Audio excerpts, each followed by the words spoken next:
What's going on YouTube?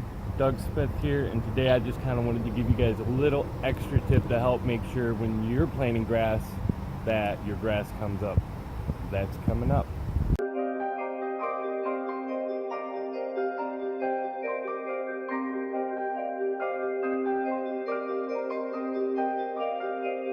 Alright, so for any of you that have been following the channel, a few days ago, I want to say the 27th of May, I went ahead and I raked up some of these bare spots in the grass, and I went ahead and put some patchmaster, Scott's patchmaster, and then I also seeded a little bit. And if I can get close enough here for you, let me see if I can keep a nice focus, and I'm trying to stay steady here.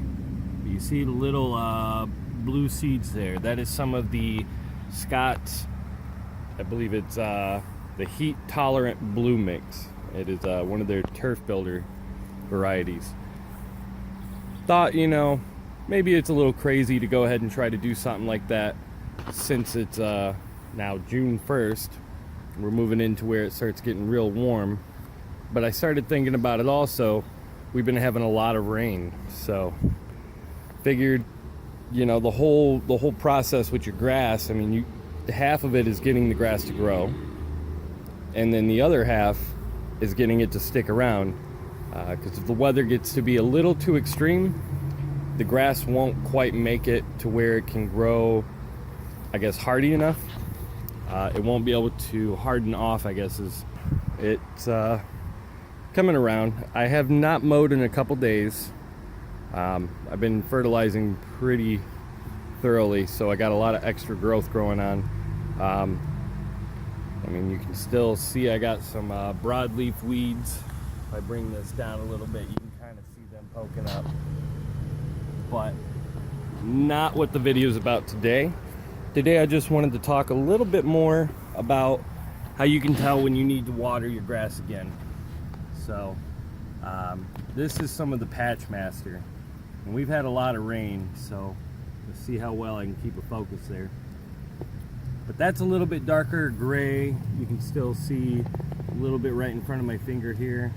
But when it starts to turn more white like this, when it starts to look like cat litter a little bit, that's probably, I mean, a lot of people would probably say you've let it get too dry.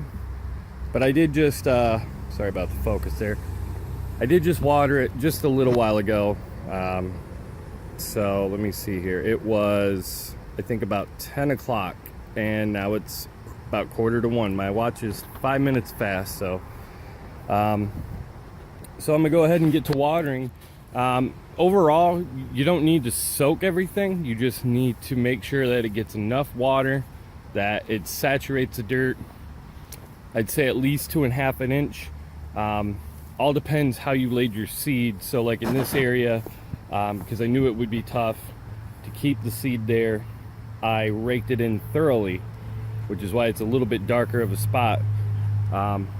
Same as up there, I got a little spot kind of right there. I don't know if you can see it. That's oh,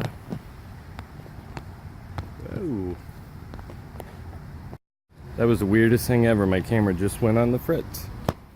But yeah, I didn't want to bury it too deep, but in this area I had to. So when I water this area, I'm gonna water it lightly so that the water can really absorb in without just running off.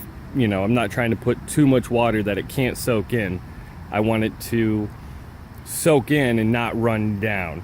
Because if it runs down, then I have a chance a lot of the dirt and everything washing out, as well as the seed, and then I'll end up with a bare spot there and really thick grass right around here.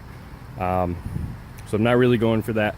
So, you know, if you raked it in deep, water lightly but longer, so you get water into the ground to the seed. If you have your grass seed in the ground's going to help it keep moisture longer than if it, you know, if you have some sitting on top like I do. So just a couple different things there. Kind of a side note, we'll go check that out. Now this is kind of a sneak peek here, because I showed you guys a little bit on another video about how the backyard was. I still got to cut a lot of this up and load it out, but I figured I'd show you guys a little bit of how far we came. I cut a lot of stuff down here. I had a tree that went all the way up to the top there, and all this was covered with ivy and all this fun stuff. Soon I got to clean out everything up there because that's right where the AC unit is. I got a lot of work I got to do in the back here, but that's just a sneak peek, so stay tuned. Don't forget to hit that subscribe button to find out what we end up doing.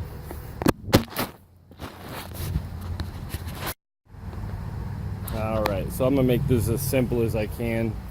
I got this sprayer I got from, I believe, Sam's Club, and I had a couple different nozzles on it. Had this attachment down here, got this attachment right down here, which is like a quick release. I could just kind of pop this back and change out whatever I have, but the sprayer itself isn't important. What really is important, and this I'll explain for both types of ones, you don't want to have yours set on jet and be blasting, because like I said, you don't want that washout. You know, you don't want to be spraying down into the ground, because you're going to be more than likely washing your seed out. What you want is something that will deliver enough water to be able to lightly soak in. So to give you an example, you know, I could water it simply like this, and you know, you could see a little bit. I can get a little closer here, but just a little bit of water on top, kind of wave back and forth, however you do it.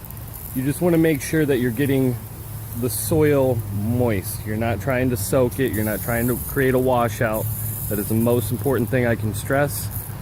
And like I said, I just watered, you know, not too long ago today. We were supposed to expect rain right about now, but we didn't get any. And you know, a lot of people will say like, oh, it's supposed to rain today, it's fine. For the most part, yeah.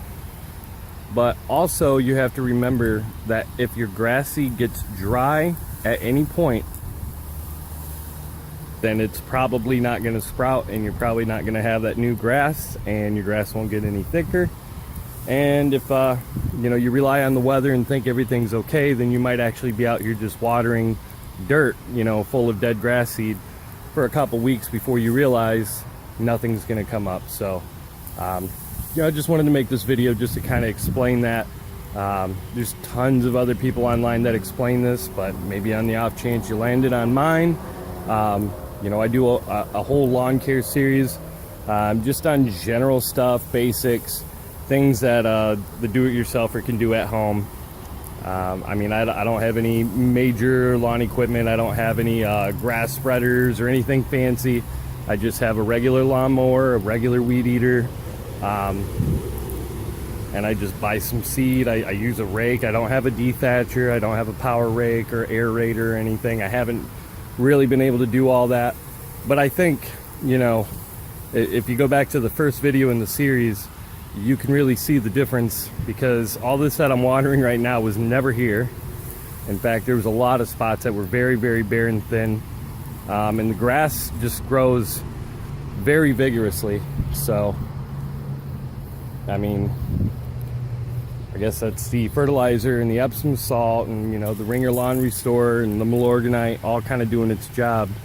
So to find out, I guess, a little bit more about how to use those products, go ahead and subscribe to the channel and hit the bell icon so you can get notifications whenever I do these updates, whenever I use these products, I would say. And to find out, you know, how this grass turns out, I would say just hit that bell icon. If you guys have any questions, comments, concerns, any input, anything you'd like to add, go ahead and place that in the comment section below. And from there, I hope to see you on the next couple videos where you get to see all this dirt come into grass.